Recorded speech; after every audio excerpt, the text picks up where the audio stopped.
Hello students, welcome to my YouTube channel. આજના વિડીયોની અંદર આપણે પ્રેક્ટિસ વર્ક ગણિતનું સોલ્યુશન કરી જોવાના છે।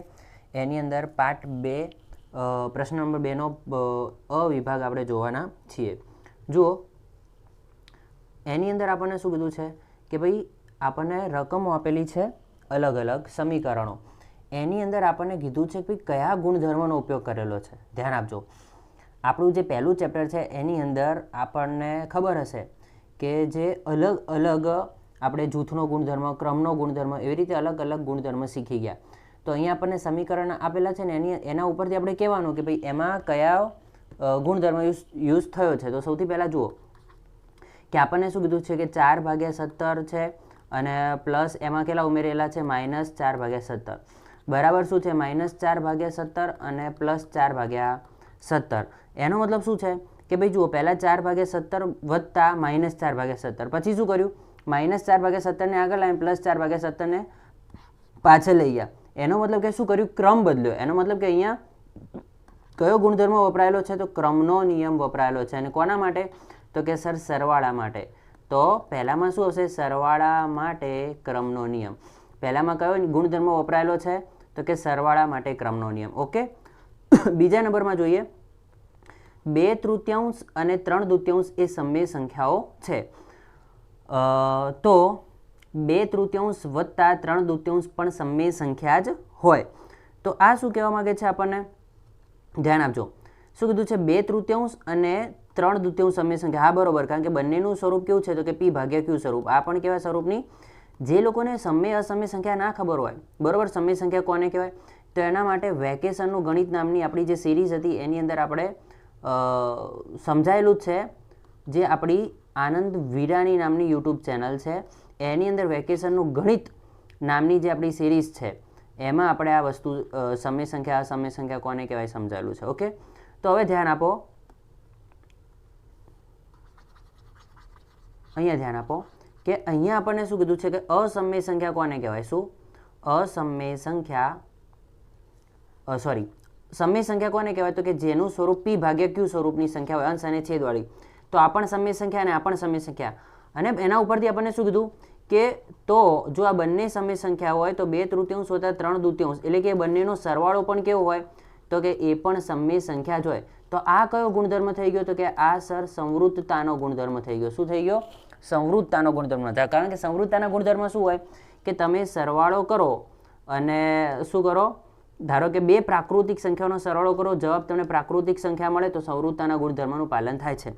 બે પૂર્ણ સંખ્યાનો તમે સરવાળો કરો અને જવાબ તમને પૂર્ણ સંખ્યા જ મળે તો એનો મતલબ સંવૃત્તતાના ગુણધર્મનું પાલન થાય છે। એવી જ રીતે તમે બે સમય સંખ્યાનો સરવાળો કરો અને જવાબ તમને સમય સંખ્યા જ મળે, એનો મતલબ કે તમારે સંવૃત્તતાના ગુણધર્મનું પાલન થાય છે। જવાબમાં એ જ જૂથનો જવાબ મળતો હોય તો એનો મતલબ કે સંવૃત્તતાના ગુણધર્મનું પાલન થાય છે। એનો મતલબ બીજામાં શું જવાબ આવશે તો કે સર સંવૃત્તતાનો ગુણધર્મ। ક્લિયર? એના પછી ત્રીજામાં જોઈએ, ત્રીજામાં આપણને શું કીધું છે કે -3/5 કેટલા ઉમેરો, 0 ઉમેરો। કેટલા ઉમેરો, 0। તો તમારો જવાબ શું આવશે તો કે જવાબ એનો એ જ આવશે। એનો મતલબ શું થયું કે ભાઈ અહીંયા 0 એ શું છે, 0 એ તટસ્થ ઘટક છે। કોના માટે તટસ્થ ઘટક છે તો કે સરવાળા માટે। તો અહીંયા કયો ગુણધર્મ તો કે 0 નો તટસ્થતા। 0 કેવી સંખ્યા છે સરવાળા માટે તો કે સર તટસ્થ સંખ્યા છે, બરોબર। તો 0 એ સરવાળા માટે તટસ્થ સંખ્યા છે। ઓકે, એ પછી ચોથા નંબરમાં શું કીધું છે, -2/7 વત્તા 4/9, બરોબર, એને કૌંસમાં બંનેનો સરવાળો છે, વત્તા 8/11 બરાબર બીજા બરાબરની આ બાજુ શું છે 4/9 વત્તા 8/11 વત્તા -2/7। ધ્યાન આપજો, અહીંયા શું હતું તો કે સર અહીંયા હતું -2/7 અને 4/9 નો સરવાળો। પાછળ એ લોકોએ શું કર્યું, બરાબરની આ બાજુ કે 4/9 ને 8/9 નો સરવાળો કર્યો અને -2/7 ને પાછળ લખ્યા। એનો મતલબ શું થયો કે ભાઈ ડાબી બાજુ આ બંનેનું જૂથ હતું અને જમણી બાજુ આપણે શું કર્યું, જૂથ બદલી દીધું। તો એનો મતલબ કે આ કયો ગુણધર્મ થયો તો કે જૂથનો ગુણધર્મ। કયો, જૂથનો। આપણે જૂથ બદલીએ, બરોબર, તો પછી જવાબ સરખો જ રહે। સરવાળામાં તમે જૂથ બદલો તો તમારો જવાબ કેવો રહે, સરખો। જેમ કે ઇઝી સમજવું હોય તો કે 2 વત્તા 3 વત્તા 4 અને આ બાજુ પણ હું કરું 2 વત્તા 3 વત્તા 4 આ બાજુ હું પહેલા 2 અને 3 નું જૂથ બનાવું અને આ બાજુ હું 3 અને 4 નું જૂથ બનાવું તો 3 ને 2 5 અને 5 + 4 કેટલા થશે 9. આ બાજુ 4 ને 3 7 તો 2 + 7 થશે 9. તો જુઓ જૂથ બદલ્યું એટલે જૂથ બદલવાથી તમે જેનો કૌંસ કરો એનું સાદુરૂપ પહેલા હાલવું પડે. તો 3 ને 2 5 કર્યા અને અહીંયા 4 ને 3 7 કર્યા. તો જૂથ બદલવાથી જવાબ કેવો રહ્યો? સરખો રહ્યો. તો એનો મતલબ કે આ કયો ગુણધર્મ છે? સરવાળા માટે જૂથનો ગુણધર્મ. કયો? જૂથનો ગુણધર્મ. કોના માટે? સરવાળા માટે. અને સરવાળા માટે જૂથના ગુણધર્મનું પાલન થાય છે. તમે જૂથ બદલો પણ જવાબ બદલાશે નહીં. ક્લિયર છે નહીં? એટલે આપણે શું લખ્યું વચ્ચે? ઇઝ ઇક્વલ ટુ બરાબર લખ્યું. એના પછી 5મા દાખલામાં શું કીધું છે? -3 સપ્તમાંશ ગુણ્યા 1 બરાબર -3 સપ્તમાંશ. -3 સપ્તમાંશનો તમે 1 જોડે ગુણાકાર કરો તો તમને શું મળે? -3 સપ્તમાંશ જ મળે. તો એનો મતલબ કે ભાઈ આપણે જે આ જે ક્રિયા કરી બરોબર એ કોના સાથે કરી? -3 સપ્તમાંશનો મેં 1 જોડે ગુણાકાર કર્યો તો મને જવાબ એનો એ જ મળ્યો. તો એનો મતલબ કે શું થયો?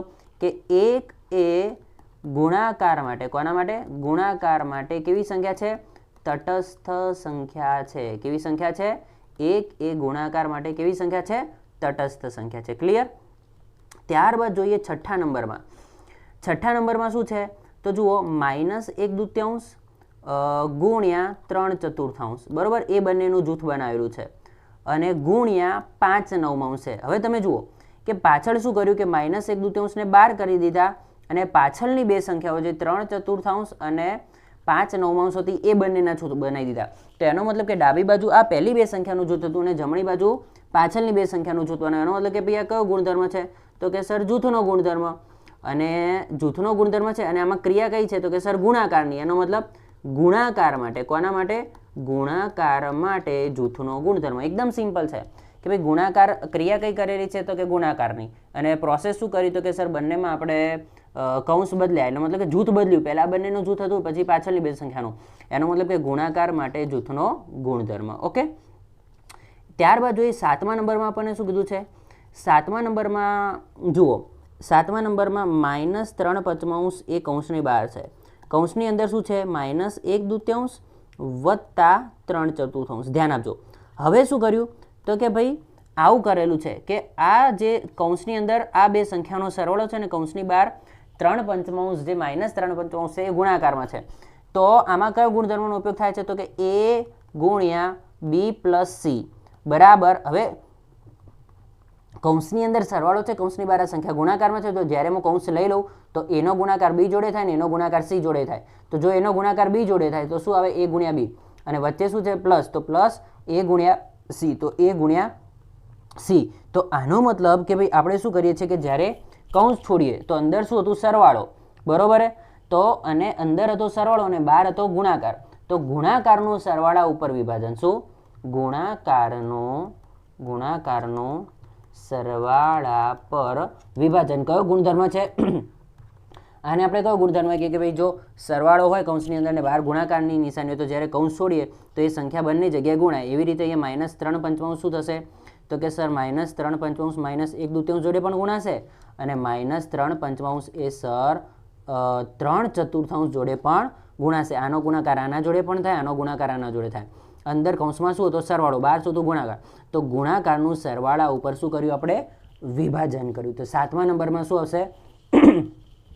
ગુણાકારનું સરવાળા ઉપર વિભાજન. ત્યારબાદ 8મા નંબરમાં શું કીધું છે આપણને? ધ્યાન આપો.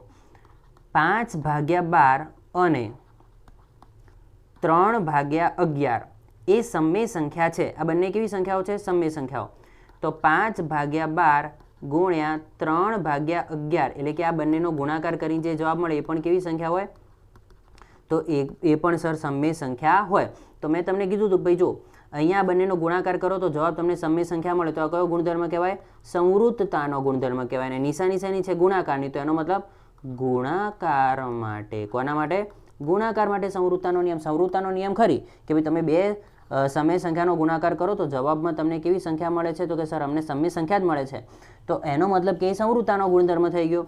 પણ કોના માટે પૂછ્યું છે? તો કે ગુણાકાર માટે. તો કે ગુણાકારનો સંવૃત્તતાનો નિયમ. આગળ શું હતું? સરવાળા માટે હતું કે બે સમય સંખ્યાનો સરવાળો કરો તો જવાબમાં તમને સમય સંખ્યા જ મળતી હતી. તો આપણે શું કીધું? સરવાળા માટે સંવૃત્તાનો નિયમ. એવી રીતે અહીંયા કોના માટે? તો કે સરગુણાકાર માટે સંવૃત્તાનો નિયમ. બરાબર, એકદમ ઇઝી જ છે. ઓકે, તો આ હતું ચેપ્ટર 1. હવે જોઈએ ચેપ્ટર નંબર 2. હવે આગળ આપણને શું કીધું છે? સીધું આપણને શું આપ્યું છે? પ્રકરણ નંબર 3. પ્રકરણ 3ના આપણને પ્રશ્નો આપેલા છે. તો હવે એમાં શું છે જુઓ, 12 બાજુઓવાળા નિયમિત બહુકોણના અંદરના બધા ખૂણાનો માપનો સરવાળો. ચેપ્ટર 3નું જે છે ને, ચેપ્ટર 3, તો એની આપણી મેઇન ચેનલ ઉપર આપણે શું કરેલું છે? તો કે ભાઈ આખું ચેપ્ટર 3નું પ્રેક્ટિસ વર્કનું 3.1નું સોલ્યુશન આપેલું છે. એટલે આ બધા દાખલા ડિટેલમાં સમજાયેલા છે, પણ અહીંયા પણ આપણે એને વ્યવસ્થિત સમજી લઈએ કે 12 બાજુવાળા નિયમિત બહુકોણના અંદરના જો કોઈ પણ આકાર હોય, કોઈ પણ બહુકોણ હોય, એના અંદરના બધા ખૂણાના માપનો સરવાળો શોધો તો એનું સૂત્ર છે તો કે ભાઈ અંદરના બધા ખૂણાનો સરવાળો બરાબર શું થશે? n-2 ગુણ્યા 180. જો અંદરના બધા ખૂણાનો સરવાળો બરાબર n-2 ગુણ્યા 180. હવે n એટલે શું? તો કે સર n એટલે બાજુઓ. તમે જે બહુકોણ લીધો છે એને કેટલી બાજુઓ છે? તો અહીંયા મેં બહુકોણ લીધો એને 12 બાજુઓ છે. કેટલી બાજુઓ? તો હું n બરાબર કેટલા મૂકીશ? 12. 12 ઓછા 2 ગુણ્યા 180.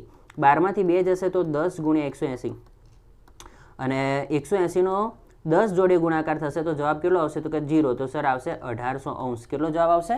1800°. ક્લિયર? તો આ સૂત્રની મદદથી આપણે જવાબ ગોતી શકીએ. બરોબર, n-2 ગુણ્યા 180. નંબર 2 જોઈએ. એક ચતુષ્કોણના 3 ખૂણાઓના માપ 60, 70 અને 80 છે. તો ચોથા ખૂણાનું માપ.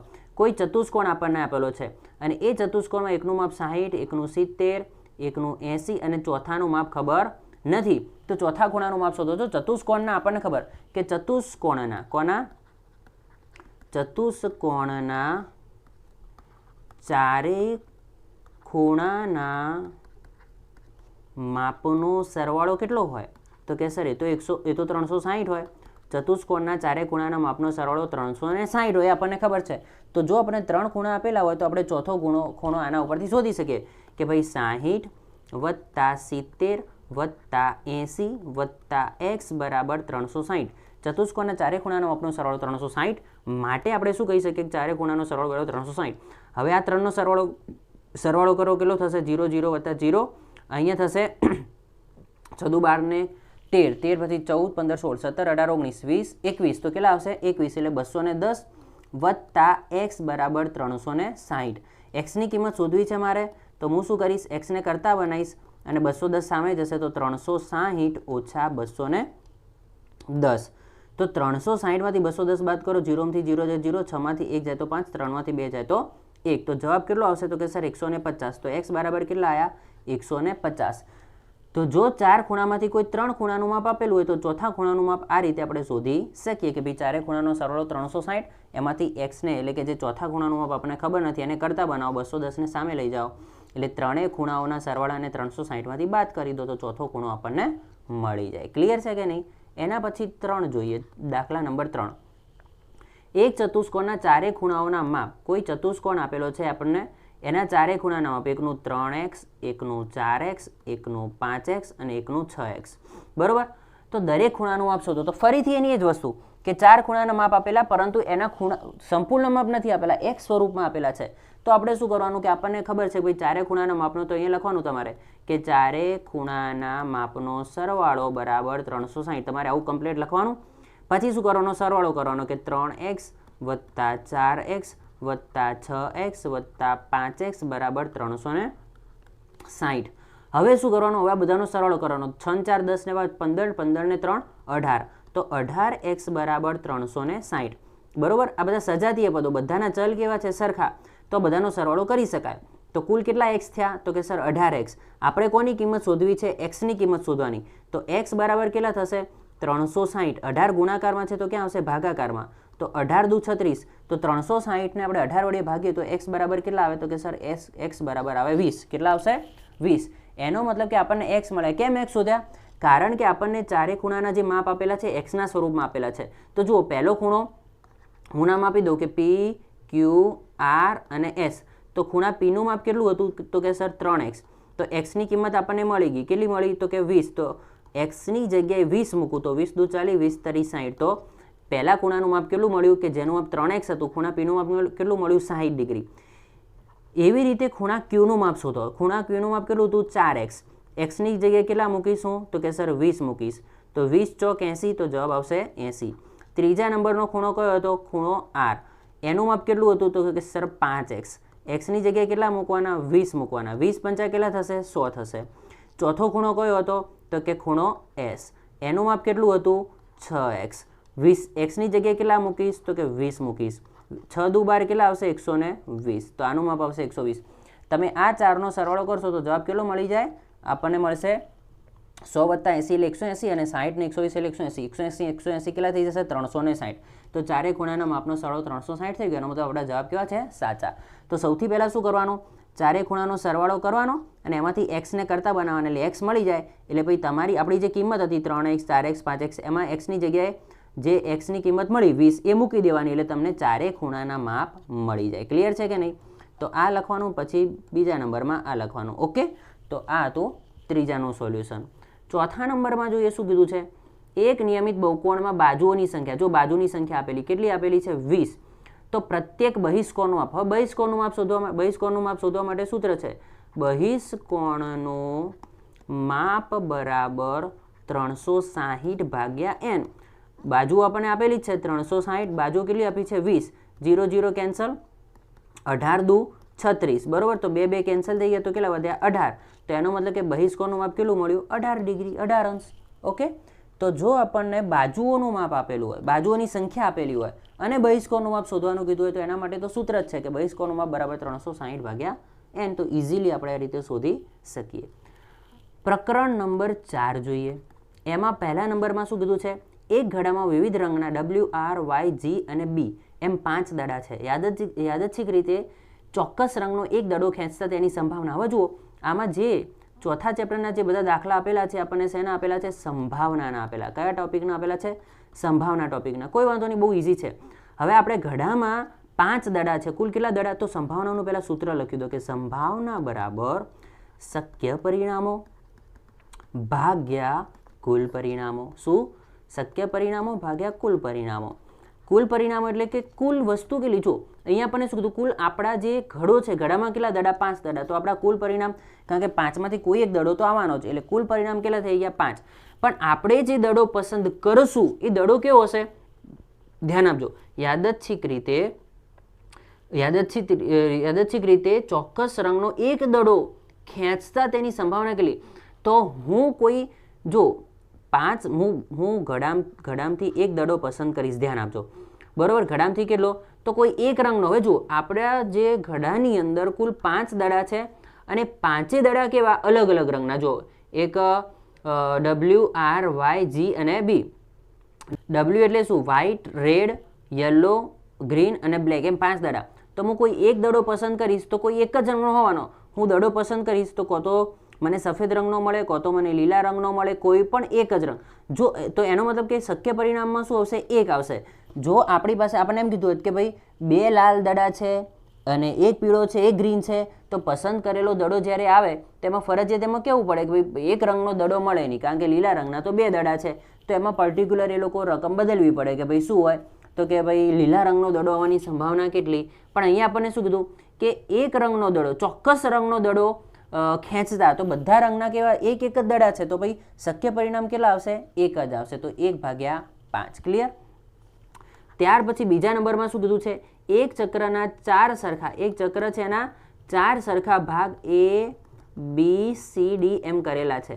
ચક્ર ફેરવતા અહીંયા કોઈ મેં નિશાની રાખીને ચક્ર ફેરવું તો એના આગળ A પણ આવી શકે, B પણ આવી શકે, C પણ આવી શકે અને D પણ આવી શકે. તો ચક્ર ફેરવતા ચોક્કસ નિશાનીએ કયો ભાગ આવે તેની સંભાવના. જુઓ બેટા, કુલ પરિણામ કેટલા? સંભાવનાના સૂત્રમાં કુલ પરિણામ, તો કુલ પરિણામ 4, કારણ કે 4માંથી ગમે તે ભાગ આવી શકે, એટલે કુલ પરિણામ 4. હવે જ્યારે ચક્ર ઊભું રહેશે તો આમાંથી કયો ભાગ આવશે? કોઈ નક્કી ખરું કે ભાઈ A આવશે, B આવશે? તો ચારેમાંથી ગમે તે એક ભાગ આવી શકે અને ચારે ભાગનું પ્રમાણ કેવું છે? એક સરખું. તો પછી શક્ય પરિણામ કેટલા આવશે? 1. બરોબર છે. તો આપણો સંભાવના કેટલી મળે? તો કે સર 1/4. જુઓ, અહીંયા 4 ભાગ છે અને ચારે ભાગનું પ્રમાણ કેવું છે? એક સરખું. એટલે જ્યારે આપણે ચક્ર ફેરવીએ તો ચારેમાંથી ગમે તે એક ભાગ આવી શકે, એનો મતલબ શક્ય પરિણામ શું આવશે? તો કે સર શક્ય પરિણામ આવશે 1 અને કુલ પરિણામ કુલ 4 ખાના, તો પછી કુલ પરિણામ કેટલા આવશે? તો કે 4. ઓકે. ત્યાર પછી જોઈએ ત્રીજા નંબરમાં, સારી રીતે ચીપેલા 52 પાનાની જોડીમાંથી એક પાનું યાદચ્છિક રીતે પસંદ કરીએ અને તે એકો હોય તેની સંભાવના જુઓ. ફરીથી સંભાવનાનું સૂત્ર લખો, ઉપર શક્ય પરિણામો, નીચે કુલ પરિણામો. ધ્યાન આપજો. હવે કુલ પરિણામ એટલે 52 પત્તામાંથી મેં એક પત્તું ખેંચ્યું એટલે કુલ પત્તાઓ કેટલા? તો કે સર 52. હવે શું કીધું છે? 52 રીતે ચીપેલા પત્તામાંથી એક પાનું મેં પસંદ કર્યું, એ શું નીકળશે? એકો. 52 પત્તામાંથી મેં કોઈ એક પત્તું પસંદ કર્યું અને એ પત્તું શું આવ્યું? એકો. હવે 52 પત્તામાં એકા કેટલા હોય? તો કે સર એકા 4 હોય. કાળીનો, ફલ્લીનો, ચોકટનો અને એક લાલનો, આમ કુલ કેટલા એકા હોય? 4 એકા. તો આપણે પસંદ કરેલો એકો કાળીનો હશે કે લાલનો હશે કે ફલ્લીનો હશે કે ચોકટનો હશે, એવું કોઈ નક્કી આપણે કહી શકીએ? તો કે ના સર, એ ચારેમાંથી કોઈ પણ એકો આપણને મળી શકે. એનો મતલબ શક્ય પરિણામ કેટલા થઈ ગયા? 4. એકા કેટલા હોય 52 પત્તામાં? તો કે સર એકા સર 52 પત્તામાં એકા હોય 4, બરોબર. તો એનો મતલબ શક્ય પરિણામ 4 અને કુલ કેટલા પત્તા હતા? તો કે સર 52. તો આપણી સંભાવના કેટલી થશે? 4/52. પણ સંભાવનામાં આપણે અતિ સંક્ષિપ્ત રૂપ શોધવું પડે. તો 13 ચોક 52, 4 4 કેન્સલ થઈ ગયા, ઉપર વધ્યા 1, નીચે વધ્યા 13. તો સંભાવના મળી 1/13. કેટલી મળે? 1/13. ક્લિયર થાય કે ના થાય? ત્યારબાદ જોઈએ ચોથા નંબરમાં. ચોથા નંબરમાં શું કીધું છે? પાસો ઉછાળતા તેની ઉપર એકી સંખ્યા આવે તેની સંભાવના. હવે જુઓ, પાસો ઉછાળો, આપણે જે સાપ સીડીનો પાછો આવે તો એ પાસા ઉપર કુલ કેટલી બાજુ હોય? 6 બાજુ. અને એના ઉપર શું હોય? 1 2 3 4 5 6 એમ કેટલા અંકો હોય? કુલ 6 અંકોના ટપકા હોય છે, બરાબર. તો 6 અંકો હોય. હવે આવો પાસો આપણે ફેંક્યો અને એ પાસા ઉપર શું ફેંક્યું? એ પાસા ઉપર આપણને શું મળે છે? એકી સંખ્યા મળે. તો પહેલાં તો સૂત્ર લખી દો, સંભાવના બરાબર શક્ય પરિણામો ભાગ્યા કુલ પરિણામો. કુલ પરિણામમાં શું આવશે? તો કે ભાઈ હું પાસો ફેંકું તો 6માંથી ગમે તે સંખ્યા આવી શકે, એનો મતલબ કુલ પરિણામ કેટલા? 6. પણ એમાં શક્ય પરિણામ મને કઈ ઘટનાની સંભાવના પૂછી છે? તો પાસો ફેંકો ને એકી સંખ્યા આવે. તો એકી સંખ્યા કઈ? 1 3 અને 5. તો એકી સંખ્યા કુલ કેટલી છે? 3. તો શક્ય પરિણામ કેટલા આવશે? 3 અને કુલ પરિણામ આવશે 6. તો 3 દુ 6, તો સંભાવના કેટલી આવશે? 1/2. કેટલી સંભાવના આવશે? 1/2. ક્લિયર કે નહીં? તો આ હતું સંભાવના. હવે જોઈએ ચેપ્ટર નંબર 6. ચેપ્ટર 6 ની અંદર આપણને શું કીધું છે? કે નીચેની સંખ્યાઓના ઘનના એકમ નંગ શોધો. એટલે જુઓ, દાખલા તરીકે અહીંયા આપણને કીધું છે કે ભાઈ 34નો ઘન. હવે અહીંયા આપણે ઘન નથી, ઘનનો મતલબ શું થાય? 34 × 34 × 34, બરાબર. પણ આપણે અહીંયા ઘન એટલે કે 3 વખત એનો ગુણાકાર કરવાનો નથી, ડાયરેક્ટ જવાબ આપવાનો કે 34નો ઘન કરો તો જવાબ શું મળે. તો આના માટે જો આવું વર્ગવાળાનું આપણે આગળના વિડીયોમાં શીખી ગયા હતા. અહીંયા શું છે? ઘનવાળું. તો આના માટે આપણે ઓછામાં ઓછા કેટલા? 1 થી 10 સુધીના ઘન આવડવા જોઈએ. કેટલા? 1 થી 10 સુધીના ઘન. તો જુઓ, મને 34ના ઘનમાં એકમનો અંક શું મળશે એ પૂછ્યું છે ને. તો એનો મતલબ મારે આખા 34નો ઘન નહીં કરવાનો, માત્ર 4નો ઘન કરવાનો. કોનો? એકમના અંકમાં કોણ છે? 4. તો 4નો ઘન કરો. 4 × 4 × 4, ચોકું ચોકું 16 ને 16 ચોક 64. તો કેટલો જવાબ મળ્યો? 64. એનો મતલબ કે ભાઈ 4નો ઘન કર્યો તો 64 આવ્યો. અને એનો એકમનો અંક કેટલો? તો કે સર એનો એકમનો અંક છે 64. તો એમાં એકમનો અંક 4 છે, 64માં એકમનો અંક 4 છે. તો પછી 34નો જ્યારે હું ઘન કરીશ ત્યારે એમાં એકમનો અંક કેટલો આવશે? 4 જ આવશે. ક્લિયર? એટલે આમાં કરવાનું શું? તો ખાલી એકમના પાછળ જે સંખ્યા હોય એનો ઘન કરવાનો અને એમાં જે એકમનો અંક આવે એ જ આખી સંખ્યાના એકમનો અંક, ઘનનો એકમનો અંક. ઓકે. બીજો દાખલો જોઈએ એટલે તમને ક્લિયર થાય કે ભાઈ આમાં શું કીધું છે? 45નો ઘન કરો અને એમાં એકમનો અંક શું આવે? તો આપણે 45નો ઘન નહીં કરવાનો, આપણે ખાલી 5નો જ ઘન કરવાનો. તો 5 × 5 × 5, પાયો પાયો 25 × 5 = 125. 5નો ઘન આવે 125 અને એમાં એકમનો અંક કેટલો છે? તો કે સર 5. તો ભાઈ 45ના ઘનમાં પણ એકમનો અંક કેટલો હશે? 5. હવે ક્લિયર થયું કે ન થયું? જુઓ, ત્રીજો દાખલો જોઈએ. 56નો ઘન. તો 56નો ઘન કરવો હોય તો આપણે શું કરવાનું? તો કે સર 6નો ઘન કરી દો. 6નો ઘન કરીએ. 6 × 6, બરાબર. 3 વખત 6, તો 6 × 6 = 36 અને 36 છંક 216. 6ના ઘનમાં એકમનો અંક કેટલો આવ્યો? તો કે સર 6 આવ્યો. તો 56ના ઘનમાં પણ એકમનો અંક કેટલો આવશે? તો કે એનો એકમનો અંક આવશે 6. ઓકે. ચોથા નંબરમાં જોઈએ શું કીધું છે? આપણને કીધું છે 67નો ઘન કરો. કેટલો કરો? 67નો ઘન. તો જુઓ, ધ્યાન આપો. 67નો ઘન કરવો હોય તો મારે કોનો ઘન કરવો પડે? 7નો ઘન કરવો પડે. 7નો ઘન. તો જુઓ, 7 × 7 × 7. સિત્યુ સિત્યુ 49 અને 49 ગુણ્યા 7 કરશો તો તમને કેટલા મળશે 343. તો 7ના ઘનમાં એકમનો અંક કેટલો મળ્યો 3. તો પછી 67ના ઘનમાં પણ એકમનો અંક કેટલો આવશે તો કે સર એના પણ એકમનો અંક આવશે 3. કેટલો આવશે જ્યારે આપણે 67નો ઘન કરીશું તો એનો એકમનો અંક કેટલો આવશે 3. કારણ કે 67ના એકમના અંકમાં કોણ હતું તો કે સર 7 હતા. તો 7નો ઘન કર્યો તો 343 આવ્યો ને એનો એકમનો અંક 3 આવ્યો. તો પછી 67નો ઘન કરશો ત્યારે પણ એકમનો અંક કેટલો આવશે તો 3 આવશે. ઓકે, 5મા નંબરનો દાખલો જોઈએ. 78નો ઘન. કોનો ઘન તો 78ના ઘન માટે મારે 8નો ઘન કરવાનો. 8 ગુણ્યા 8 ગુણ્યા 8 બરાબર. તો 8 ગુણ્યા 8 એટલે 88 કેટલા થશે તો કે સર 64 અને 64 ગુણ્યા કેટલા કરવાના 88 64 અને 64 ગુણ્યા મારે 8 કરવાના. તો એનો જવાબ આવશે આપણને 512. તો 8ના ઘનમાં એકમનો અંક 2 તો 78ના ઘનમાં એકમનો અંક કેટલો આવશે 2 આવશે. ક્લિયર. ત્યાર પછી જોઈએ 6ઠ્ઠા નંબરનો દાખલો. એમાં આપણને 89નો ઘન પૂછ્યો. તો મારે કોનો ઘન કરવાનો મારે કરવાનો 9નો ઘન. તો જુઓ 9 ગુણ્યા 9 ગુણ્યા 9 તો 9 9 81 અને 81 ગુણ્યા 9 તો 9 એકા 9 9 અઠ્ઠા 72 તો કેટલા આવશે 729. તો 9નો ઘન કર્યો તો એકમનો અંક 9 મળ્યો. તો 89ના ઘનમાં પણ એકમનો અંક કેટલો આવશે તો કે સર 9 આવશે. આ કયો દાખલો તો 6ઠ્ઠા નંબરનો. હવે એના પછી જોઈએ 7મા નંબરના દાખલામાં 22નો ઘન પૂછ્યો. તો 2નો ઘન કરો. 2 ગુણ્યા 2 ગુણ્યા 2 2 દુ 4 દુ 8 એકમનો અંક કેટલો આવ્યો 8. તો 22ના ઘરમાં પણ એકમનો અંક કેટલો આવશે 8 આવશે. ત્યારબાદ મને પૂછ્યું છે 8મા નંબરમાં 14નો ઘન પૂછ્યો. કોનો 14 માટે મારે કોનો ઘન કરવો પડે 4નો. 4 ગુણ્યા 4 ગુણ્યા 4 ચોખ્ખું ચોખ્ખું 16 ચોક 64 એકમનો અંક 4. તો 14ના ઘનમાં પણ એકમનો અંક કેટલો આવશે 4. ઓકે, તો આ હતું કે એકમનો અંક શું મળે એ. હવે એના પછી પ્રશ્ન નંબર 2 જોઈએ. એમાં શું પૂછ્યું છે નીચેની સંખ્યામાં જે પૂર્ણ ઘન હોય એના સામે રાઈટ કરો અને જે પૂર્ણ ઘન ના હોય એના માટે એના સામે રોંગ કરો. એનો મતલબ શું થયો ધ્યાન આપો. ઉદાહરણ 1 લઈએ કે ભાઈ આપણને કેટલા આપેલા છે 80,000 આપેલા. કેટલા આપેલા 80,000. પૂર્ણ ઘન કોને કહેવાય કે જેનું ઘનમૂળ નીકળતું હોય. એક્ઝામ્પલ તરીકે ભાઈ 64. 64 એટલે શું તો કે ભાઈ ચોખ્ખું ચોખ્ખું 4 ગુણ્યા 4 ગુણ્યા 4 ચોખ્ખું ચોખ્ખું 16 ચોક 64. તો 64નું ઘનમૂળ કેટલું આવે તો કે સર 64નું ઘનમૂળ આવે 4. તો જે સંખ્યાનું ઘનમૂળ નીકળતું હોય એ સંખ્યાઓને શું કહેવામાં આવે પૂર્ણ ઘન. તો આપણે અહીંયા ચેક કરવાનું કે ભાઈ આપેલી સંખ્યાઓનું ઘનમૂળ નીકળશે કે નહીં. તો કઈ રીતે ખબર પડે તો પહેલાં તો તમારે જે સંખ્યા હોય એ સંખ્યા ચેક કરી લેવાની કે 8 કોઈનો ઘન ખરો તો કે હા સર 8 એ કોનો ઘન છે 2નો ઘન. 2 દુ 4 દુ 8 એટલે 8નું ઘનમૂળ કેટલું થશે 2. હવે ધ્યાન આપો આમાં જો શું કરવાનું ઘનમૂળમાં જો 3 મીંડા હોય. કેટલા મીંડા 3 મીંડા તો એનું ઘનમૂળ 1 મીંડું આવે બરાબર. તો અહીંયા તો 4 મીંડા તો એનું ઘનમૂળ નીકળે નહીં. તો પહેલામાં શું આવશે તો કે સર પહેલામાં આવશે રોંગ. 80,000 જે આપણી પાસે છે એનું ઘનમૂળ નીકળે નહીં. ક્લિયર. આ રીતે તમારે જોવાનું કે ભાઈ પાછળ કેટલા મીંડા છે 3 મીંડાનું ઘનમૂળ કેટલું આવશે 10 આવશે. બીજા નંબરમાં હું ચેક કરું કે 1000. હવે 1000 જો અહીંયા એકનું ઘનમૂળ કેટલું થાય 1 અને 3 મીંડાનું ઘનમૂળ કેટલું થાય 10. એનો મતલબ કે 1000નું ઘનમૂળ કેટલું થશે તો કે સર 1000નું ઘનમૂળ થશે 10.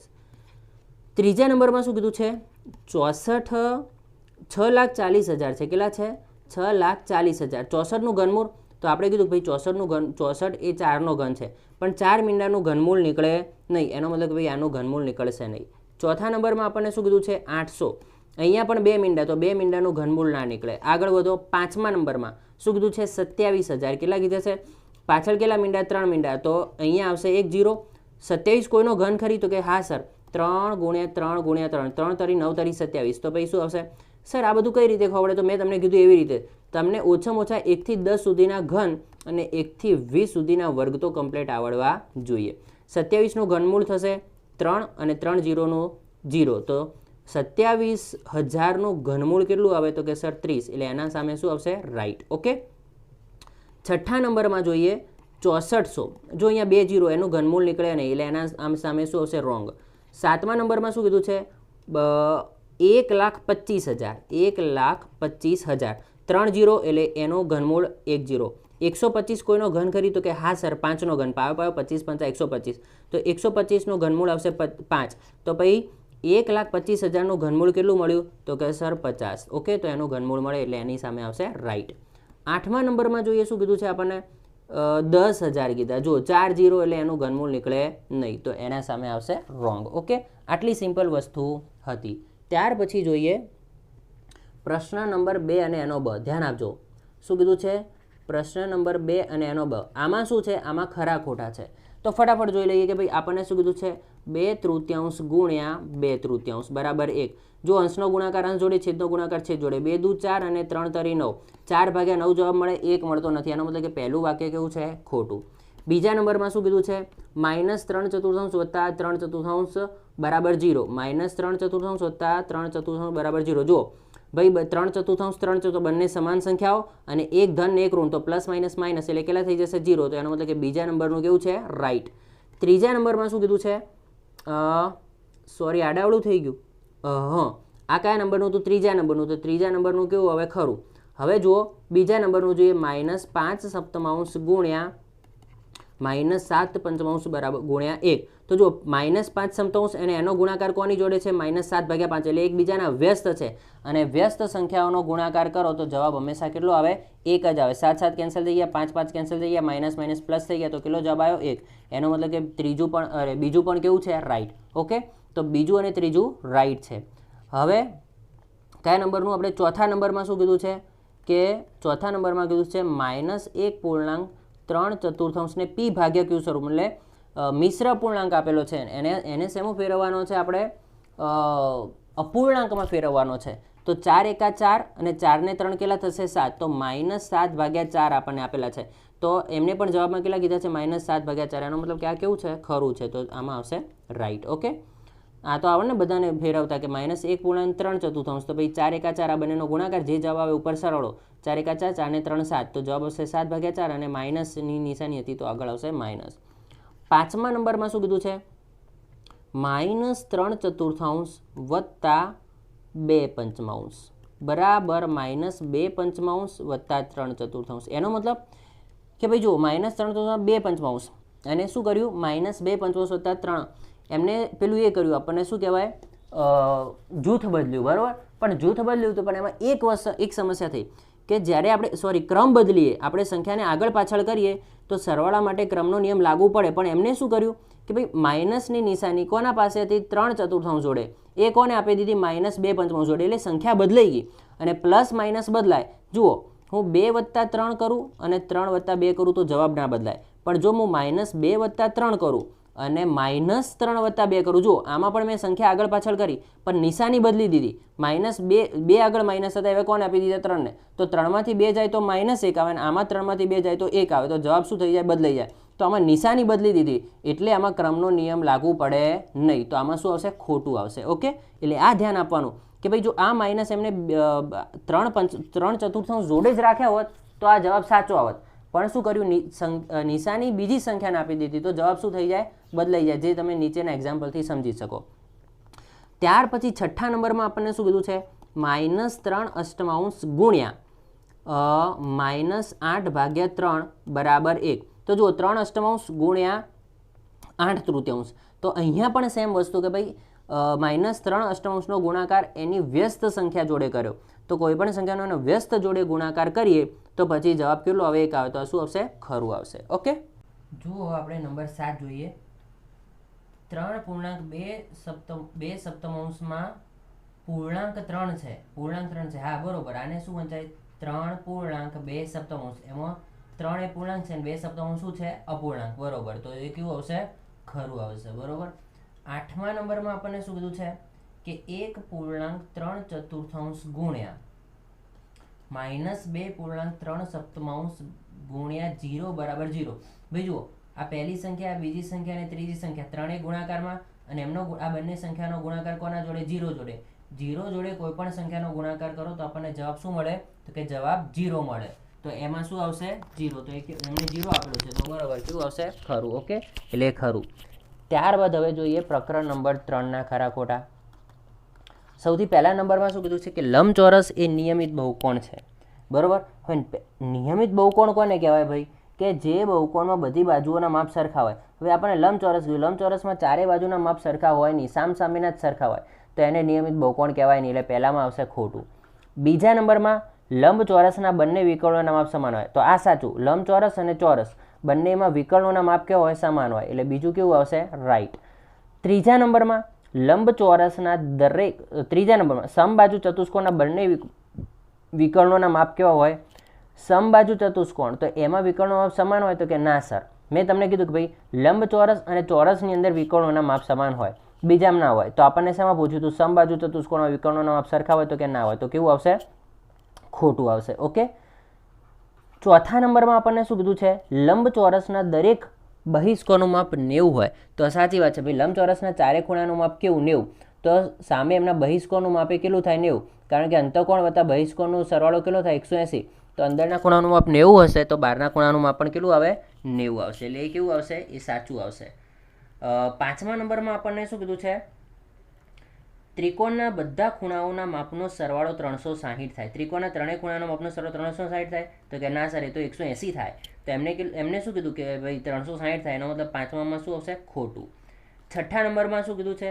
ચોરસના વિકર્ણો પરસ્પર કાટખૂણે દુભાગે. તો એબ્સોલ્યુટલી રાઈટ. ચોરસના વિકર્ણો જે છે પરસ્પર કાટખૂણે દુભાગે, એનો મતલબ કે વિકર્ણો, ધ્યાન આપજો, વિકર્ણો જ્યાં એકબીજાને છેદે છે ત્યાં શું બનાવે? કાટખૂણો બનાવે. તો હા, ચોરસમાં જે વિકર્ણો બે જગ્યાએ છેદે ત્યાં એ લોકો શું બનાવે? કાટખૂણો બનાવે. એટલે છઠ્ઠા નંબરમાં શું આવશે? ખરું આવશે. સાતમા નંબરમાં શું કીધું? ચતુષ્કોણમાં વધુમાં વધુ 3 ગુરુકોણ હોઈ શકે. ધ્યાન આપજો, શું કીધું? વધુમાં વધુ 3 ગુરુકોણ હોઈ શકે. જો કે ભાઈ આપણે ચતુષ્કોણ, કોઈ પણ ચતુષ્કોણ બનાવવો હોય, ધારો કે મેં આ કોઈ ચતુષ્કોણ દોર્યો, એમાં 1, 2 અને 3 કે વધુમાં વધુ 3 ચતુષ્કોણ હોઈ શકે. ચતુષ્કોણ ક્યાં? ગુરુકોણ.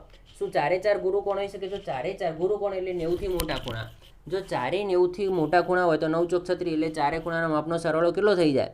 તો કે ચારે ખૂણાનો માપનો સરવાળો તો 360 થી વધી જાય. 360 થી વધી જાય તો કોઈ ચતુષ્કોણ બને નહીં. પણ આપણને શું કીધું છે? વધુમાં વધુ 3 ગુરુકોણ હોઈ શકે. તો એ વાત કેવી છે? તો સાતમા નંબરનો છે ને, તો એ કેવું આવે? ખરું આવશે કે વધુમાં વધુ 3 ગુરુકોણ હોઈ શકે. અને ચોથો શું હોય? ચોથો લઘુકોણ હોય. એ 90 કરતાં કેવો હોય? નાનો હોય. ઓકે. ત્યાર પછી આઠમા નંબરમાં શું કીધું છે? ચતુષ્કોણના બધા ખૂણા લઘુકોણ હોઈ શકે. એનો મતલબ કે બધા ખૂણાના માપ 90 કરતાં નાના હોય. જો બધા ખૂણાના માપ 90 કરતાં નાના હોય, જો બધા ખૂણાના માપ 90 હોય તો 9 ચોક 36 એટલે કમ્પ્લીટ 360 થાય. પણ જો હું બધા ખૂણાના માપ 90 કરતાં નાના લઉં તો પછી ચારે ખૂણાનો માપ 360 થી કેવો આવે? ઓછું આવે. તો ચારે ખૂણાનો માપ 360 થી ઓછું આવે તો પછી એને ચતુષ્કોણ કહેવાય નહીં, બને જ નહીં, ચતુષ્કોણ બને નહીં. તો આઠમા નંબરમાં શું આવશે? ખોટું. ઓકે. ત્યાર પછી જોઈએ ચેપ્ટર નંબર 6ના ખરા ખોટા આપણને લાસ્ટમાં આપેલા છે. શું કીધું છે? પહેલા નંબરમાં 100 ને 4 વડે ભાગવાથી મળતી સંખ્યા પૂર્ણ ઘન છે. જો ધ્યાન આપજો, 100 છે બરાબર, એને કેટલા વડે ભાગવાના? તો કે એને 4 વડે ભાગવાના. તો જો તમે એને 4 વડે ભાગો તો પૂર્ણ ઘન મળે? કદાપી ના મળે ભાઈ. 100 છે, 100ને આપણે કેટલા વડે ભાગીશું? 4 વડે ભાગીશું તો 25 મળશે. 100 ને 4 વડે ભાગીશું તો 25 ચોક 100, અને 25 તો પૂર્ણ ઘન નથી, તો પૂર્ણ વર્ગ છે. તો પૂર્ણ ઘન સંખ્યા મળતી ને એનો મતલબ જવાબ શું આવશે? ખોટો. બીજા નંબરમાં 125નું ઘનમૂળ -5. ભાઈ 125 કેવી છે? ધન છે. તો એનું ઘનમૂળ શું આવશે? +5 આવશે. 125નું ઘનમૂળ 5 થાય, પણ કેવું થાય? +5 થાય. -5 થશે નહીં. એટલે કેવું આવશે? ખોટું આવશે. ત્રીજા નંબરમાં શું કીધું? 1નું ઘનમૂળ 1. તો એ સાચી વાત? તો કે હા સર, એ વાત સાચી. 1નું ઘનમૂળ કેટલું આવે? 1 આવશે. પછી ચોથા નંબરમાં આપણને શું કીધું છે? 9નું ઘનમૂળ. જો ધ્યાન આપો, 9નું ઘનમૂળ 3 આવે. તો ભાઈ જુઓ, ખોટી વાત. કારણ કે 3 ગુણ્યા 3નો વર્ગ કરું. 3નો શું કરું? વર્ગ. 3નો વર્ગ બરાબર 3 ગુણ્યા 3 બરાબર 3 તરી 9. 9નું વર્ગમૂળ 3 આવે, ઘનમૂળ 3 આવે નહીં. એટલે આ કેવું છે? ચોથા નંબરનું ખોટું. પાંચમા નંબરમાં શું કીધું છે? કે 16 એ પૂર્ણ ઘન સંખ્યા છે. એનો મતલબ કે 16નું ઘનમૂળ નીકળે છે. તો 16 કોઈનો ઘન છે? જોઈ જુઓ. 2 દુ 4 દુ 8. ના. ચોખ્ખું 3 તરી 9 તરી 27. ચોખ્ખું 16 ચોક 64. તો ભાઈ 16નું ઘનમૂળ નીકળતું નથી. 16 એ કોઈ સંખ્યાનો ઘન નથી. એનો મતલબ કે પાંચમામાં શું આવશે? પાંચમામાં આવશે ખોટું. છઠ્ઠા નંબરમાં 125નું ઘનમૂળ 5 છે. આ વાત સાચી. 125નું ઘનમૂળ નીકાળીશું તો કેટલા આવશે? 5. કારણ કે 5નો ઘન 125 થાય. તો એ કેવું છે? રાઈટ. સાતમા નંબરમાં જુઓ, સાતમા નંબરમાં આપણે કીધું 64નું ઘનમૂળ 2 છે. ભાઈ 64નું ઘનમૂળ 2 છે ના ભાઈ, 64નું ઘનમૂળ 4 છે. 4 × 4 × 4 ચોખ્ખું ચોખ્ખું 16 ચોક 64. એટલે 64નું ઘનમૂળ કેટલું આવે? 4 આવે, 2 ના આવે. એનો મતલબ કે સાતમા નંબરનું કેવું છે? ખોટું. ત્યારબાદ જુઓ 8મા નંબરમાં શું કીધું છે? 729નું ઘનમૂળ 9 છે. શું 729 એ 9નો ઘન છે? તો 9 × 9 × 9 9 9 81 81 નવા 81 નવા 9 એકા 9 અને 9 અઠા 72. તો કે હા સર 729 એ 9નો ઘન છે. એટલે 729નું ઘનમૂળ કેટલું આવે? 9. તો એ કેવું છે? ખરું. તો 8મા નંબરમાં આવશે ખરું. ઓકે, તો આ હતું પ્રશ્ન નંબર 2નો અ અને બ. બરાબર, એનું સોલ્યુશન જોયું. નેક્સ્ટ વિડીયોની અંદર આપણે પ્રશ્ન નંબર 3 જોવાના છીએ. બરાબર, બાકી મળીશું નેક્સ્ટ વિડીયોમાં. બાય.